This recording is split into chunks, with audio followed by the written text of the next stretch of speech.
Olá pessoal, hoje irei contar uma história muito interessante que começa com uma pergunta: como assim? Curioso para saber? Chovia muito lá fora. Maurício olhava pela janela do escritório da sua pequena empresa, pensando no que estaria acontecendo. Afinal de contas, era uma pessoa honesta, trabalhava duro de manhã à noite, inclusive sacrificando muitos finais de semana. Mas sua empresa não conseguia deslanchar. Não era o que ele sonhava. Quando tinha apenas o sonho de abrir um comércio, ouvia do seu pai um conselho: meu filho, se você quer abrir um negócio, não pode deixar de acompanhar tudo que está acontecendo na empresa. Afinal de contas, o olho do dono é que engorda o boi. Ou seja, o negócio só prospera com a presença frequente do dono. Agora que tinha uma loja de pet shop, com venda de alimentos e acessórios para animais, cães e gatos, como também oferecia serviços de banho, tosa e perfumaria, que era um sonho desde pequeno, passava por dificuldades na gestão do negócio. Maurício comentava que sempre estava acompanhando tudo o que acontecia na empresa. Então, por que as coisas não estavam dando certo? O que Maurício fez? Quer saber? Vou contar. Resolveu fazer uma pesquisa na internet sobre as dificuldades das empresas.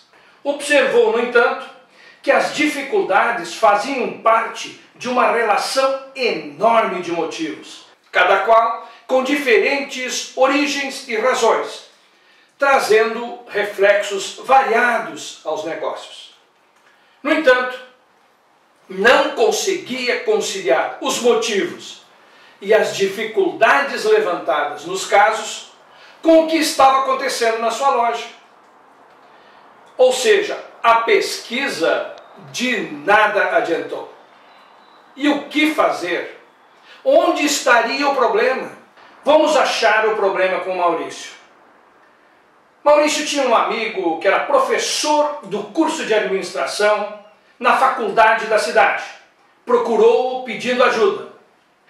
Como era professor em outras instituições, com uma larga experiência no mercado, prontamente se colocou à disposição para conversar com Maurício no sábado, na PET. Reunidos no escritório da loja, Maurício relatou ao professor as dificuldades que vinha enfrentando, inclusive que tinha pesquisado sobre motivos das dificuldades das empresas, porém sem respostas. O professor perguntou: qual é realmente seu maior problema? Maurício respondeu dizendo que, às vezes, atrasava o pagamento de seus fornecedores. Não sabia ao certo quais eram as despesas da empresa e nem tampouco qual era realmente seu faturamento. Alguns dias tinha recursos para pagar os compromissos, outros não. Dependia muito do dia, das vendas, do que acontecia no dia anterior. Foi quando um amigo professor perguntou quais as ferramentas de controle que ele estava utilizando para a tomada de decisão. Maurício, surpreso, disse: ferramenta para tomada de decisão? Como assim? Sim, respondeu o professor. Vou te explicar. Uma ferramenta que dê apoio com informações para uma tomada de decisão correta. Maurício disse que a única ferramenta ou equipamento que utilizava na empresa era um tosador para tosar os animais. O professor então deu uma grande gargalhada, afirmando que aí está o seu problema. Maurício, surpreso com a reação do seu amigo professor, ficou um pouco chateado. O tosador de animais seria um problema? O professor, percebendo o acontecido, foi logo dizendo: calma, Maurício, estou apenas brincando com você. Vamos fazer o seguinte: vou lhe ensinar a criar e utilizar uma ferramenta bastante simples, porém de grande utilidade na gestão de empresas. Inclusive, esta ferramenta já salvou muitas empresas das suas dificuldades. Mas você terá que sempre usá-la.